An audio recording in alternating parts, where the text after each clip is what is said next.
Imaginez la scène suivante. Vous êtes dans n'importe quel environnement social. Il peut s'agir d'une fête animée, d'une réunion de travail ou même d'une réunion occasionnelle au café da esquina.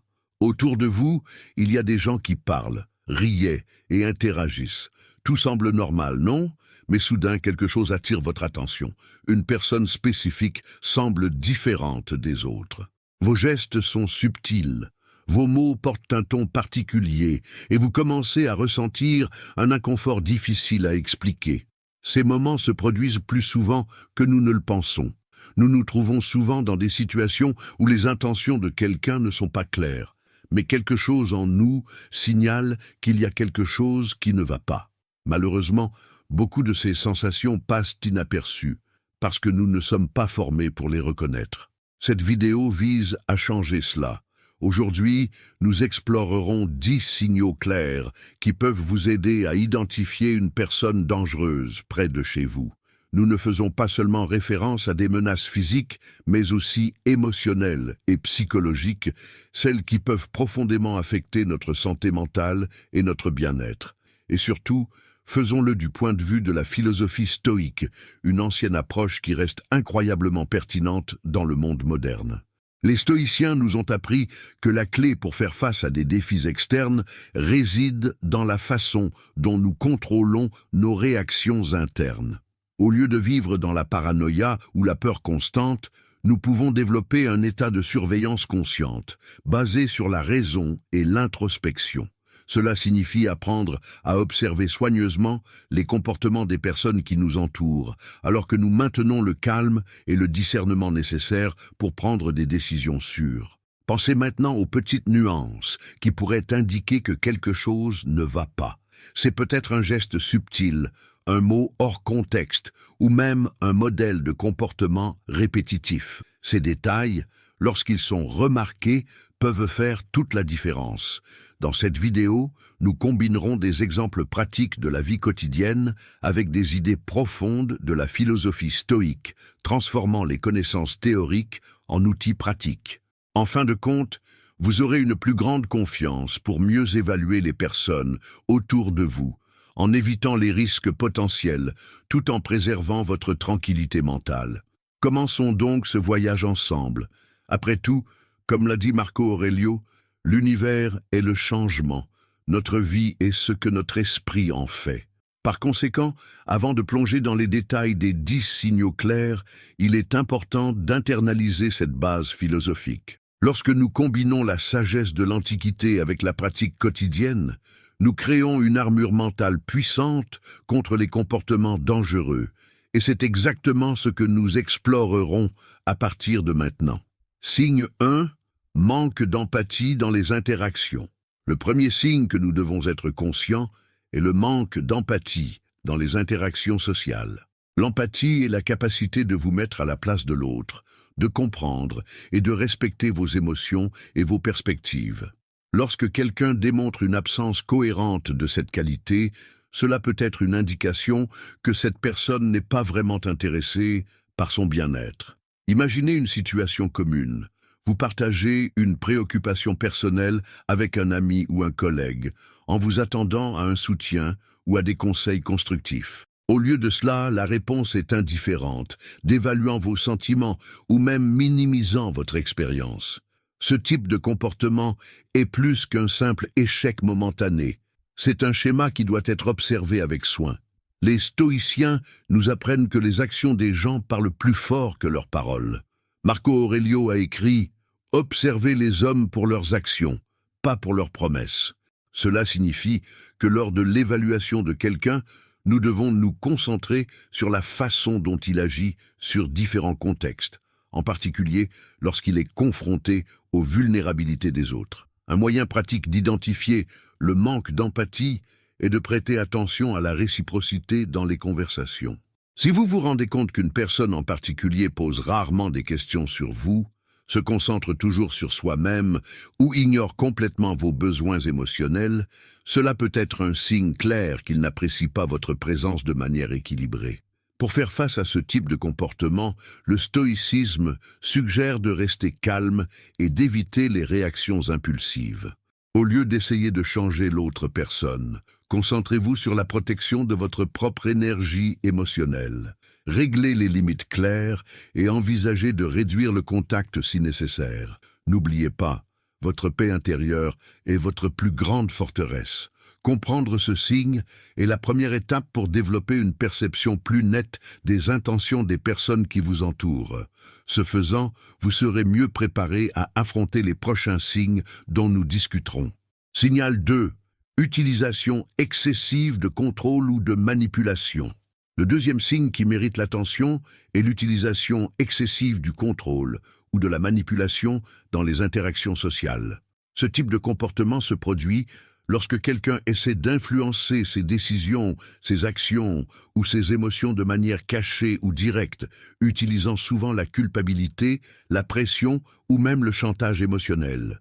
Imaginez une situation au travail où un collègue insiste toujours pour faire des choses à sa façon, ignorant ses idées ou ses opinions.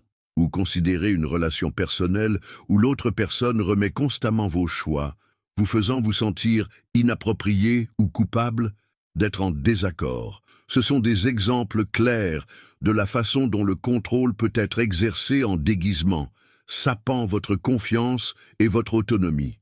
Les stoïciens nous apprennent que nous avons peu de contrôle sur les autres, mais un contrôle total sur nos réactions.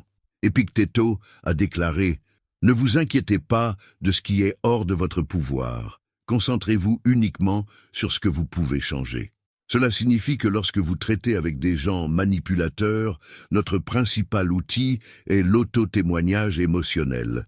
Au lieu de réagir impulsivement ou de permettre à ces dynamiques de nous affecter profondément, nous pouvons calmer et évaluer la situation avec l'objectivité. Une technique pratique pour identifier ce comportement consiste à observer les normes récurrentes. Demandez-vous, cette personne respecte-t-elle mes décisions? Cela apprécie-t-il mon indépendance? Si les réponses sont négatives, cela peut être un avertissement important. Pour faire face à ce type de personnes, je suggère de fixer des limites fermes mais éduquées. Évitez les confrontations inutiles, mais soyez clair sur vos attentes et vos besoins. N'oubliez pas que votre paix mentale ne doit pas être sacrifiée au nom de la plainte ou d'éviter les conflits. En reconnaissant et en gérant des situations de contrôle ou de manipulation, vous renforcez votre capacité à prendre des décisions autonomes et conscientes. C'est une autre étape vers la sécurité émotionnelle et la clarté mentale. Signe 3. Agressivité verbale ou gestuelle. Le troisième signe que nous devons observer soigneusement est l'agression verbale ou gestuelle. Ce type de comportement peut aller des commentaires cinglants et irrespectueux aux gestes intimidants, tels que l'invasion de l'espace personnel ou des postures menaçantes. Bien qu'il n'indique pas toujours une intention physique, l'agression verbale et gestuelle doit être considérée comme un avertissement clair que quelque chose n'est pas juste dans l'interaction. Imaginez-vous dans une réunion de travail où un collègue commence à élever le ton de la voix, critiquant ses idées d'une manière discorde ou désobligeante, ou pensez à une discussion occasionnelle qui grimpe rapidement pour diriger les insultes ou le langage offensant. Ces moments peuvent être déconcertants, surtout si vous n'êtes pas prêt à les traiter rationnellement. Les stoïciens nous rappellent que les paroles des autres n'ont aucun pouvoir sur nous à moins que nous ne leur permettions d'affecter notre paix intérieure. Sénéca a écrit « Les mots ne blessent que ceux qui sont prêts à être blessés ». Cela signifie qu'en faisant face à quelqu'un d'agressivité, nous pouvons choisir de rester calmes et d'éviter de réagir impulsivement. Au lieu de nourrir le conflit, notre réponse doit être équilibrée et affirmée. Une technique pratique pour faire face à ce comportement consiste à utiliser la pause avant de répondre. Respirez profondément, évaluez la situation et faites votre réponse clairement et respectueusement. Parfois, le simple fait de rester silencieux peut déjà désarmer la personne agressive, montrant que leurs tentatives de provocation n'auront aucun effet. En outre, il est important de reconnaître quand il est temps de mettre fin à l'interaction. Si l'agressivité persiste, la protection de votre énergie émotionnelle doit être une priorité. N'hésitez pas à vous retirer de la situation ou à demander un soutien tiers si nécessaire. En maîtrisant cette capacité à maintenir le sang-froid face à l'adversité, vous renforcez votre résilience émotionnelle et démontrez la maturité des interactions sociales. Il s'agit d'une autre étape essentielle pour cultiver une vie sans tensions inutiles. Signe 4. Manque de respect pour les frontières personnelles. Le quatrième signe important à observer est le manque de respect aux frontières personnelles. Que ce soit dans l'espace physique ou émotionnel, la violation de ces barrières peut être une indication claire que quelqu'un ne respecte pas son individualité ou son autonomie. Cela peut se produire à bien des égards, des commentaires inappropriés sur votre vie privée aux invasions physiques indésirables. Imaginez-vous dans un environnement social où une personne insiste pour être très proche, même lorsque vous essayez de créer une distance physique. Ou considérez un collègue qui pose constamment des questions invasives sur sa famille, ses finances ou ses relations, ignorant son inconfort évident. Ces comportements peuvent sembler inoffensifs à première vue, mais reflètent un manque de considération pour leurs besoins personnels. Les stoïciens comprennent l'importance de protéger notre sanctuaire intérieur, c'est-à-dire l'espace mental et émotionnel qui nous permet de maintenir notre intégrité et notre paix. Marco Aurelio a écrit « Créez un sanctuaire en vous et vous sortez chaque fois que vous en avez besoin ». Ce concept nous apprend que nous devons défendre fermement nos limites, en veillant à ce que personne n'interfère incorrectement avec ce que nous considérons comme sacré. Pour identifier ce type de comportement, faites attention aux réactions de votre corps et de votre esprit. Lorsque vous vous sentez mal à l'aise ou sous pression par quelqu'un qui ignore vos signes limites, c'est un indicatif clair que quelque chose ne va pas. La clé ici est de communiquer ces frontières d'une manière affirmée, sans agression, mais aussi sans ambiguïté. Une technique pratique consiste à utiliser des phrases claires et directes telles que « Je préfère ne pas discuter de cette question » ou dans les cas physiques « Je voudrais plus d'espace, s'il vous plaît ». Montrez que le respect de vos limites est non négociable. N'oubliez pas que l'établissement des frontières n'est pas l'égoïsme, c'est l'autocarrière. En cultivant cette capacité à protéger votre sanctuaire intérieur, vous renforcez votre capacité à entretenir des relations saines et équilibrées. Il s'agit d'une autre étape vers la sécurité émotionnelle et l'indépendance mentale. Signe 5. Incohérence dans les discours ou les actions. Le cinquième signe que nous devons observer attentivement est la présence d'incohérence dans ses discours ou ses actions. Lorsqu'une personne change souvent avec son opinion, contredit ses propres mots ou agit différemment de ce qu'elle dit, cela peut être une indication du manque de cohérence ou même d'une mauvaise intention. Imaginez-vous dans une situation où vous faites confiance à quelqu'un en fonction des promesses précédentes, mais cette personne change constamment sa version des faits ou ne respecte pas les contenus. Ces incohérences peuvent survenir sous diverses formes. Des histoires contradictoires sur les événements passés, des justifications incohérentes pour les décisions ou même des comportements qui sont initialement dites. Les stoïciens apprécient profondément la vertu de la cohérence. Cicéron, l'un des grands défenseurs du stoïcisme, a écrit « La vraie vertu réside dans la cohérence entre la pensée, la parole et l'action ». Cela signifie que lors de l'évaluation des personnes qui nous entourent, nous devons faire attention non seulement sur ce qu'ils disent, mais aussi sur la façon dont ils agissent. S'il y a une déconnexion claire entre les mots et les actions, cela peut être un signe d'avertissement. Pour identifier ce type de comportement, maintenez un enregistrement mental d'interaction avec cette personne. Demandez-vous, cela agit-il en fonction de ce qu'il indique? Y a-t-il un modèle de contradiction ou de malhonnêteté? L'observation de ces nuances est cruciale pour éviter d'être trompé ou manipulé. Une technique pratique pour gérer les incohérences consiste à affronter la personne respectueusement mais fermement. Utilisez des phrases comme « La dernière fois que nous avons parlé, vous avez mentionné quelque chose de différent. Qu'est-ce qui a changé ?» Cela met la responsabilité de l'explication entre ses mains, vous permettant d'évaluer votre réponse plus clairement. En appliquant ce principe de cohérence stoïque, vous développez une vision plus critique et équilibrée des personnes qui vous entourent. Cela renforce votre capacité à prendre des décisions éclairées et à protéger votre tranquillité mentale. Signe 6. Manipulation émotionnelle.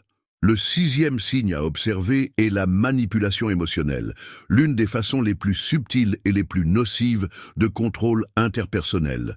Ce type de comportement se produit lorsque quelqu'un essaie d'explorer ses peurs, ses insécurités ou ses espoirs, d'obtenir ses propres avantages. La manipulation émotionnelle peut être difficile à détecter car elle le déguise souvent comme une véritable préoccupation ou un soutien.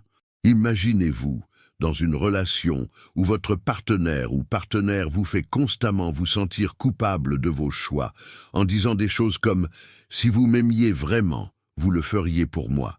Ou pensez à un collègue qui cherche toujours à se démarquer à ses dépens, minimisant ses succès alors qu'il exagère le sien.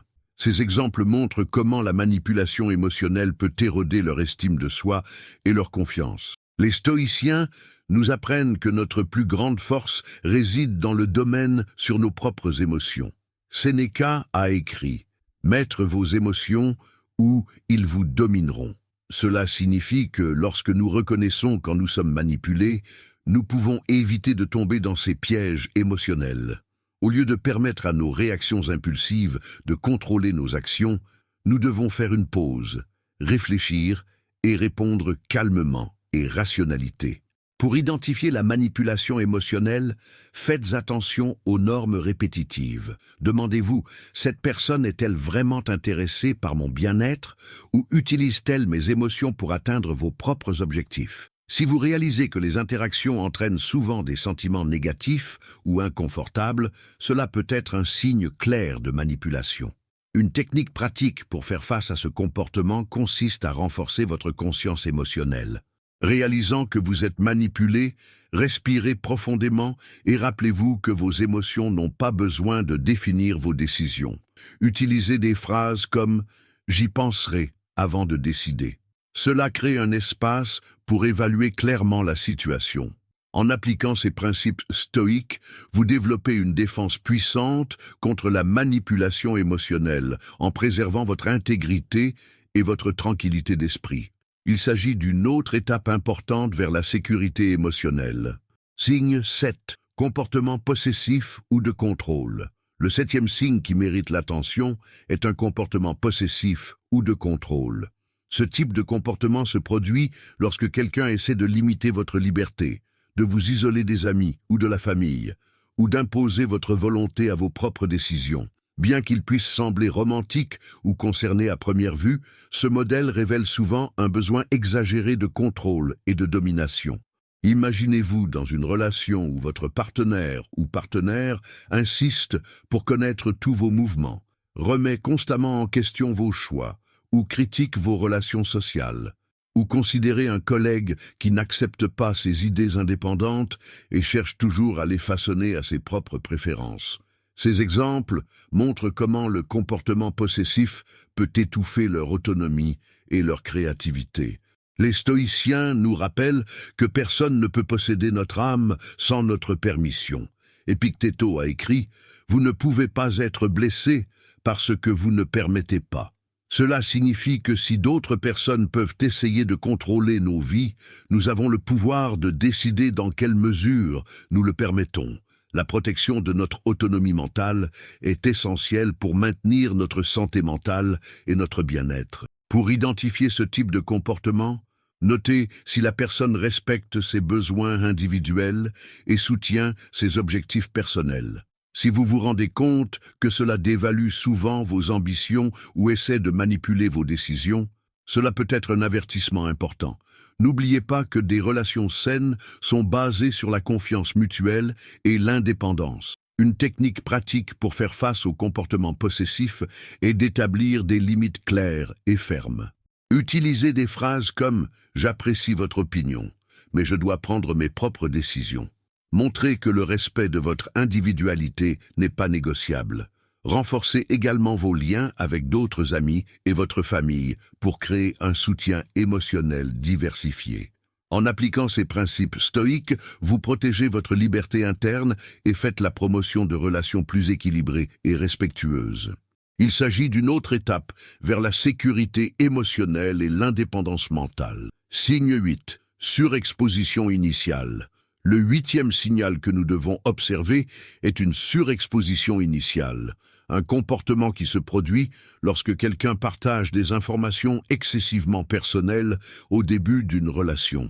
Bien que cela puisse sembler juste enthousiasme ou ouverture, ce modèle révèle souvent un manque d'équilibre émotionnel ou même des intentions manipulateurs. Imaginez connaître quelqu'un dans une rencontre décontractée, et cette personne commence à parler de problèmes profondément intimes, tels que de graves problèmes familiaux ou des expériences traumatisantes, sans vous donner de la place à vous exprimer.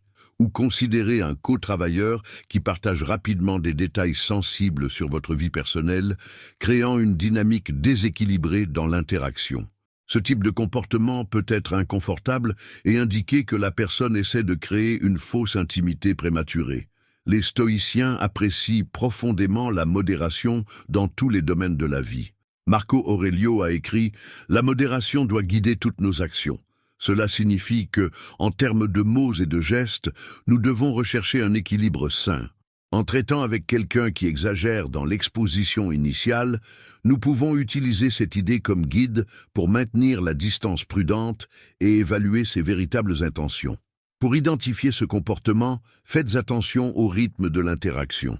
Une conversation saine implique une réciprocité. Les deux parties partagent progressivement les informations, renforçant la confiance dans le temps. Si vous vous rendez compte que l'autre personne ignore cet équilibre, cela peut être un signe d'avertissement. N'oubliez pas qu'une véritable intimité prend du temps à se développer.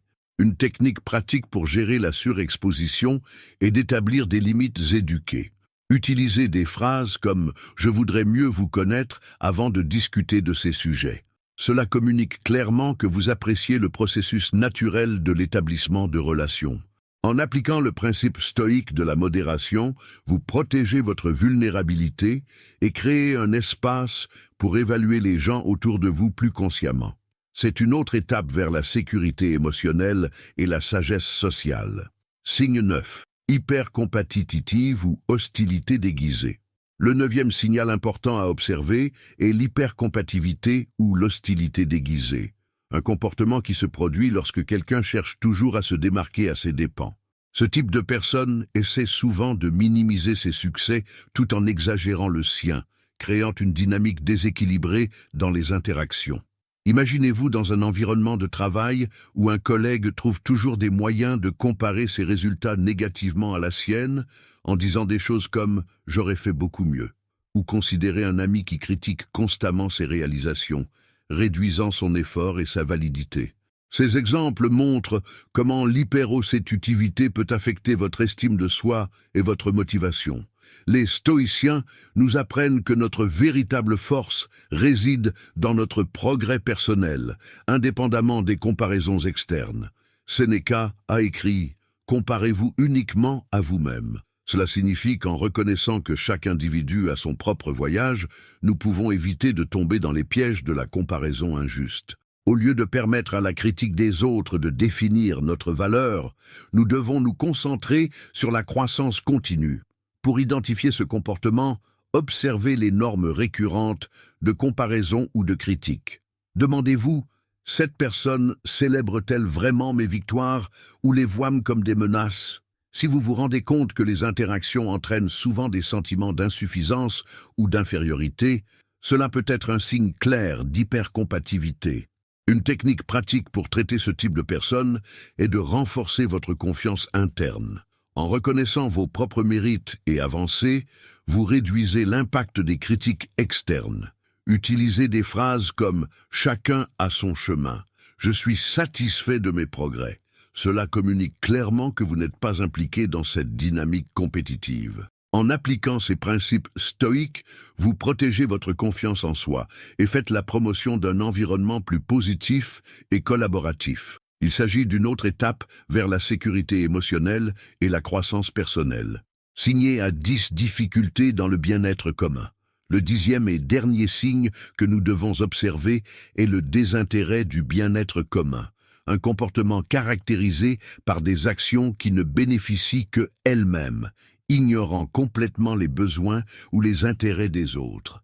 Ce type de personne agit souvent égoïstement, sans considérer les conséquences de leurs décisions à propos de ceux qui les entourent. Imaginez-vous dans une équipe de travail où un collègue prend toutes les décisions importantes sans consulter les autres, en priorisant ses propres intérêts professionnels au-dessus de la réussite collective.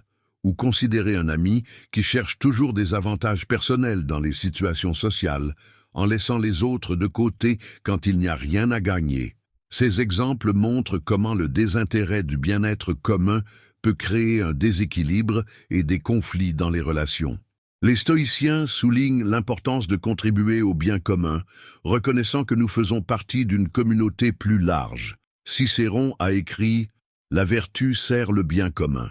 Cela signifie que lors de l'évaluation des actions des personnes qui nous entourent, nous devons prêter attention à votre volonté de collaborer et de soutenir les autres. Lorsque quelqu'un agit exclusivement pour son propre bénéfice, cela peut être un signe clair de manque d'empathie ou d'éthique. Pour identifier ce comportement, notez si la personne démontre une véritable préoccupation quant à l'impact de ses actions sur les autres. Si vous vous rendez compte qu'il ignore ou minimise souvent les besoins des autres, cela peut être indicatif que ses intentions sont purement égoïstes. N'oubliez pas que des relations saines sont basées sur le respect mutuel et la coopération. Une technique pratique pour traiter ce type de personnes est d'établir des limites claires et fermes. Utilisez des phrases comme « Je voudrais discuter de la façon dont nous pouvons travailler ensemble pour obtenir un résultat bénéfique pour tout le monde ». Cela met la responsabilité de la coopération entre ses mains, vous permettant d'évaluer votre réponse plus clairement. En appliquant ces principes stoïques, vous promenez un environnement de respect et de collaboration, de renforcer vos relations interpersonnelles et de cultiver un état d'esprit de service au collectif. C'est la dernière étape vers la sécurité émotionnelle et l'équilibre social. Tout au long de cette vidéo, nous avons exploré 10 signes clairs qui peuvent vous aider à identifier une personne dangereuse près de chez vous en utilisant les enseignements de la philosophie stoïque comme guide. Chaque signe nous a amenés à réfléchir à des comportements subtils qui passent souvent inaperçus, mais qui ont le potentiel d'affecter profondément notre vie émotionnelle, sociale et même professionnelle. Il est maintenant temps de consolider ces apprentissages et de comprendre comment nous pouvons les intégrer dans notre routine quotidienne. Les stoïciens nous rappellent constamment que le contrôle externe est hors de notre portée, mais nous avons un pouvoir total sur nos réactions internes. Marco Aurelio a écrit « L'univers est le changement, notre vie est ce que notre esprit en fait ». Cette idée centrale devrait guider notre approche vers toutes les interactions humaines. En observant soigneusement les comportements des personnes qui nous entourent, alors que nous gardons calme et discernement, nous sommes équipés pour faire face à toute situation judicieusement. Réfléchissez aux signes discutés: manque d'empathie, manipulation émotionnelle, agressivité verbale, manque de respect aux frontières, incohérence, possessivité, surexposition, hypercompativité et désintérêt du bien commun. Tous ces modèles partagent un dénominateur commun, indiquer une absence d'équilibre ou une véritable considération par d'autres. Reconnaître ces signes ne signifie pas vivre en paranoïa, mais adopter une position vigilante et proactive basée sur la raison et l'introspection. La clé de l'application de ces principes stoïques dans la pratique est de cultiver l'auto-époux émotionnel.